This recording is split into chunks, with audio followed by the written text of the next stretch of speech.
గట్టి దెబ్బ తగలబోతుందా? వాస్తవానికి వైసీపీ ప్రభుత్వ హయాంలో 2019 నుంచి 24 మధ్యలో ఆడుదామ ఆంధ్ర అనే కార్యక్రమాన్ని చాలా అట్టహాసంగా నిర్వహించామని చెప్పారు. కాకపోతే అందులో భారీగా అవినీతి జరిగింది అనేది ప్రస్తుత కూటమి ప్రభుత్వం మొదటి నుంచి చేస్తున్న ఆరోపణ. అయితే ఈ నేపథ్యంలోనే దీని మీద విచారణ అయితే పూర్తయింది.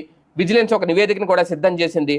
అప్పట్లో ఈ శాఖకు మంత్రిగా రోజా ఉన్నారు. అలాగే శాప్ మాజీ చైర్మన్ బైరెడ్డి సిద్ధార్థరెడ్డి వీళ్ళిద్దరి మీద కీలక ఆరోపణలు అయితే ఉన్నాయి.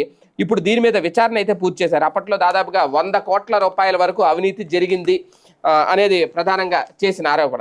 ఈ నేపథ్యంలోనే ఆడుదామ ఆంధ్ర ఆట ముగిసింది, ఇక అవినీతే తేలాల్సి ఉంది అనేది వీళ్ళు చెప్పుకొస్తున్నారు. ఇందులో భాగంగానే ఇప్పుడు నిజంగా వాళ్ళు చెప్పినట్టు 100 కోట్ల రూపాయల అవినీతి జరిగిందా లేదా అనేది, అంటే ఈ నివేదికలో విజిలెన్స్ ఇచ్చిన నివేదికలో ఏముంది అనేది ఇంకా బయటకైతే రాలేదు. కానీ విజిలెన్స్ విభాగం ప్రభుత్వానికి అందజేసిన నివేదిక ఒక ప్రాధాన్యత సంతరించుకుంది.